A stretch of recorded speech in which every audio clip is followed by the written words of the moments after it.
சில நேரங்களில் நம்ம ரொம்ப நாள் காத்திருக்கும் போது நம்ம சோர்ந்து போயிடுவோம். அவ்வளோதான், இதுக்கு மேலே நம்ம விட்டுடலாம், இதுக்கு மேலே நம்ம ஜெபம் பண்ண வேண்டாம், இதுக்கு மேலே நம்ம முயற்சி எடுக்க வேண்டாம்னு நினைப்போம். ஆனால் நான் நம்புகிறேன், இல்லை, அந்த அதிசயம் நடக்கிற வரை கர்த்தர் உங்களுக்கு எருசலேமை அவர் ஸ்திரப்படுத்தி பூமியிலே அதை புகழ்ச்சியாக்கும் வரைக்கும் நீர் என்னை ஆசீர்வதித்தாலே ஒழிய நான் உம்மை போக விடமாட்டேன் என்று ஒரு வைராக்கியம் மட்டும் தேவ பிள்ளைக்கு இருக்குமானால் நான் நம்புகிறேன், உங்களை கனப்படுத்தவும் உங்களை மேன்மைப்படுத்தவும் என் கர்த்தர் நம்புகிறவர்கள் கரங்களை தட்டி எவரையும் மேன்மைப்படுத்தவும் பலப்படுத்தவும் கர்த்தருடைய கரத்தினாலே ஆகும். எனக்கு குறித்ததை ஏதாமா கேட்கல, எனக்குன்னு ஆண்டவர் ஒன்று நிச்சயம் பண்ணிட்டாருங்க. ஆண்டவர் எனக்குன்னு ஒன்று வச்சுட்டார் அப்படின்னா நான் நம்புறேன், யார் தடுத்தாலும் கண்டிப்பாக அது நமக்கே சேரும். நம்மளை விட்டு எங்கும் போகாது. நமக்கு இல்லாதது தான் நம்மளை விட்டு போவோமே தவிர நமக்கு இருக்கிறது நம்மை விட்டு போகாது. அப்படி ஒன்று நீங்க ஆசைப்பட்டு நீங்க ஜெபம் பண்ணி நீங்க காத்திருந்து உங்களுக்கு கிடைக்கலன்னா நான் சொல்றேன், அதை விட்டுருங்க, அதை விட்டுருங்க. அது உங்களுக்கு உரியது. கேட்கல, உங்களுக்கு விருப்பம் இருந்திருக்கலாம் சிஸ்டர், பிரதர், உங்களுக்கு ஆசை இருந்திருக்கலாம், நீங்க காத்திருந்திருக்கலாம், நீங்க ஜெபிச்சிருக்கலாம், நீங்க மைண்ட் அப்படி செட் பண்ணியிருக்கலாம், உங்களுக்கு இதுதான் கரெக்டா இருக்கும் நீங்க டிசைட் பண்ணிடலாம். ஆனா உங்களுக்கு அது கிடைக்கல. நான் சொல்றேன், அது நம்ம மூளை வேற, ஆண்டவர் மூளை வேற. நல்லா ஆமேன்னு சொல்லுங்க பார்க்கலாம். அது கிடைக்காம போனதற்காக முறுமுறுக்காதீங்க, கிடைக்காம போனதுக்காக கர்த்தருக்கு ஸ்தோத்திரம் பண்ணுங்க. ஆண்டவரே உமக்கு ஸ்தோத்திரம், ஆண்டவரே என்ன நான் தெரியாத ஒரு ஆபத்திலிருந்து என்னை காப்பாற்றினதற்காக உமக்கு ஸ்தோத்திரம்னு சொல்லுங்க. அது எனக்குரிய அல்லாத ஒன்றை நான் வச்சிருக்கிறதுக்கு ஆண்டவர் விரும்பாததற்காக ஸ்தோத்திரம். நீங்க சிலர் பார்த்தீங்க அப்படின்னா சிலதை விட்டு கொடுக்கறதுக்கு அவங்களுக்கு சுத்தமா மனசு வராது பாருங்க, அவ்வளோ கஷ்டமா இருக்கும். அதுவும் சிலர் இந்த மைண்ட்ல ஃபிக்ஸ் பண்ணுவாங்க பாருங்க, அதுதான் ரொம்ப தப்பு. ஒரு திருச்சபையில் உள்ள ஒரு தம்பி ஐஏஎஸ்க்கு எக்ஸாம் எழுதினார். அவர் அப்போது ஃபஸ்ட் டைம் எழுதும்போது ரொம்ப பாரத்தோட ஜெபம் பண்ணி 21 days ப்ரேயருக்கு அட்டன் பண்ணி போய் எழுதினார். ஃபெயில் ஆகிட்டார். அப்புறம் நெக்ஸ்ட் டைம் அடுத்து ஐஏஎஸ்க்கு எழுதும்போது எங்கிட்ட பாஸ்டர் நான் இந்த 1 year படிக்கிறேன், சென்னைக்கு போகிறேன், இந்த 1 year மட்டும் ஒரு நேரம் ஃபாஸ்டிங் இருக்கிறேன், காலையில் மட்டும் ஃபாஸ்டிங் இருந்துட்டு நான் வெறுமையாக போயிட்டு படித்து முடிச்சு திரும்பி நான் எக்ஸாம் எழுதுறேன் அப்படின்னு. எனக்கு அப்படியே அந்த பையன் அந்த வயசில், அந்த வாலிப வயசில் இன்னொரு ஊரில் போய் அது படித்து இந்த மாதிரி ஃபாஸ்டிங் இருந்து ஜெபம் பண்ணுறதுனால அவ்வளோ ஆசையாக இருந்துச்சு. ஆண்டவரே எப்படியாவது இவன் ஆசீர்வதிக்கப்படணும், இவன் மட்டும் ஒரு ஐஏஎஸ்ஸாக மாறிட்டான் அப்படின்னு சொன்னால் அவ்வளோதான், நமக்கும் நல்லா இருக்குமே அப்படின்னு சொல்லி ஜெபம் பண்ணுறேன். அந்த வருஷம் ஃபெயில் ஆகிட்டார். 3வது வருஷம் இனி நான் எழுதவே முடியாது, இது எனக்கு கடைசி இயர். எங்கள் அப்பா கடன் வாங்கி கொடுத்து முடிஞ்சிட்டாரு. நிறைய கடன் வாங்கிட்டாரு. என் தலை மேலே இப்போ பல லட்சம் ரூபாய் கடன் இருக்குது. நான் கண்டிப்பாக பாஸ் பண்ணியே ஆகணும். 3வது டைம் ஃபெயில் ஆகிட்டேன். மனசே உடஞ்சிட்டான். ஏன்னா வாழ்க்கையே அப்படியே திசை திரும்பிடுச்சு. 3வது எக்ஸாம் எழுதி முடிச்சுட்டு பார்த்தீங்க அப்படின்னா மேலே இந்த மாதிரி இரும்பு வேலை செஞ்சு அவன் வெல்டிங் பண்ணிட்டு இருக்கிறான். யாரு? ஐஏஎஸ் படிச்சு. அவன் நான் ஒரு நாள் அவனை கூப்பிட்டு சொன்னேன், நீ அது கிடைக்கலன்னு கவலைப்படுறியா, வருத்தப்படுறியா? அப்படிலாம் வருத்தப்படாத, ஆண்டவருக்கு சித்தம் இல்லை, அது நமக்கு தரல. ஆனா நீ 3 வருஷம் படிச்சிருக்கல, ஒரு ஐஏஎஸ் படிக்கிறதுக்கு நிறைய தெரிஞ்சுக்கணும். அது ஒரு லீடர்ஷிப்பினுடைய படிப்பு. அதனால உனக்கு நிறைய குவாலிட்டி வந்திருக்கும். நான் உன்னை வாட்ச் பண்ணுறேன், உனக்கு குவாலிட்டி வந்திருக்குது, நீ படிக்கப்படியே நிறைய மாற்றம் வந்திருக்குது. பட் இது என்னைக்காவது ஒரு நாள் கண்டிப்பாக உனக்கு இது பிரயோஜனமாக இருக்கும். இந்த ஃபீல்டை நீ நினைக்காத, கர்த்தர் ஏதோ ஒன்றில் நீ இழந்தது எல்லாத்தையும் கொடுத்துருவாரு அப்படின்னு அவன்கிட்ட சொல்கிறேன்.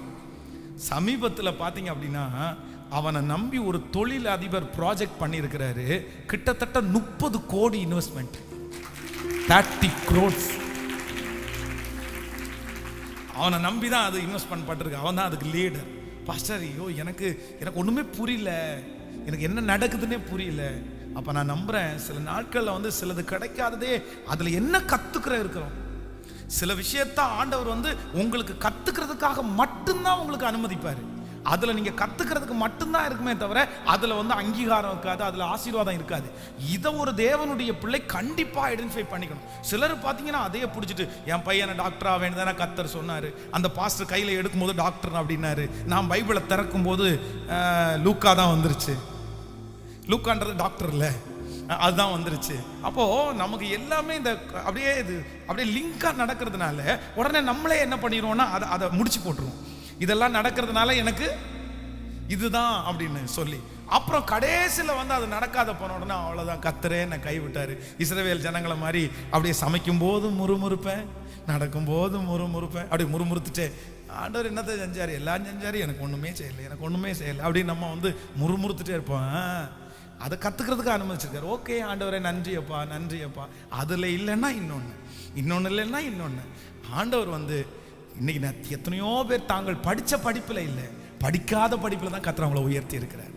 அதனால படிப்பு மஸ்ட், ரொம்ப அவசியம். நம்ம எங்கே இருந்தாலும் கர்த்தருக்காக தான் அதனால படிப்பு வந்து ரொம்ப இம்பார்ட்டண்ட். ஒவ்வொரு வாலிப தம்பிக்கும் தங்கச்சிக்கும் சொல்கிறேன், உனக்கு கொடுக்கப்பட்டிருக்கிற டியூட்டி அது.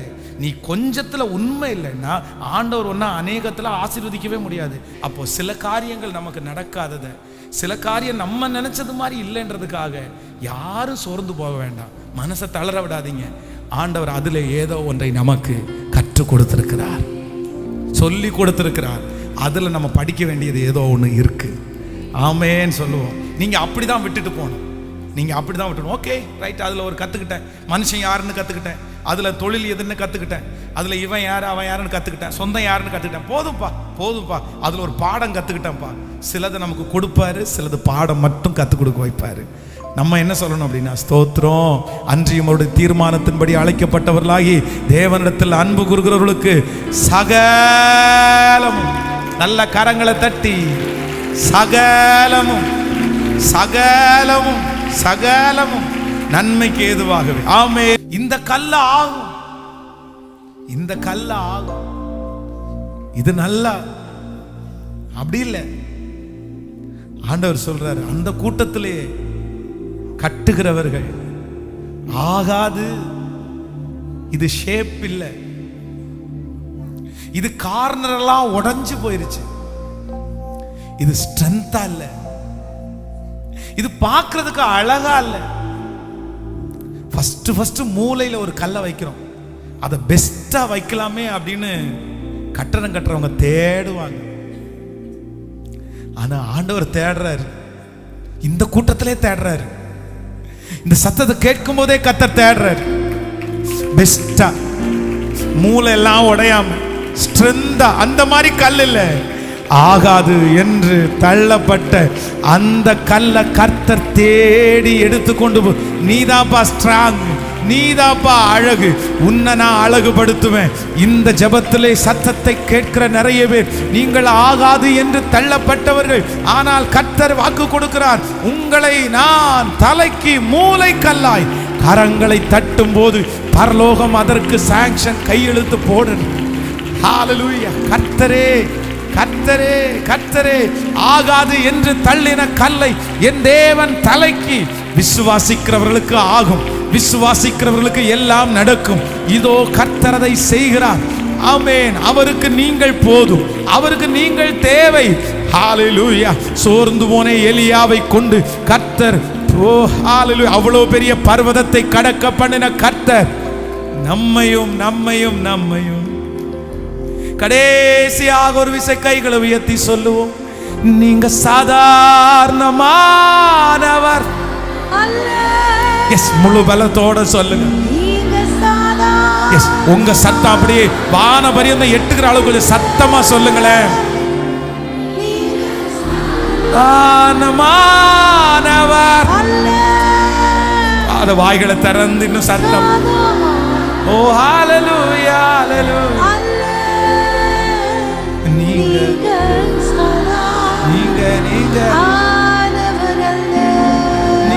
நீங்க சாதாரணமா உங்க பாதத்தை முத்தம் செய்கிற ஆண்டவரே, நீர் எத்தனை நல்லவர், நீர் எத்தனை நல்லவர். உங்க கிருபை ரொம்ப பெருசு, உங்க உங்க பிள்ளைகளை 1000 மடங்கு ஆசீர்வதிக்கிறேன். இதுவரையிலும் நடத்தி வந்த எபினேசர் இனியும் இனியும் எல்லாவற்றையும் பார்த்து கொள்கிற யெகோவா ஈரே, உங்க பாதத்துல முத்தம் செய்கிறோம். இயேசுவின் மூலம் ஜெபம் எடுக்கிறோம் நல்ல பிதாவே, ஆமென்.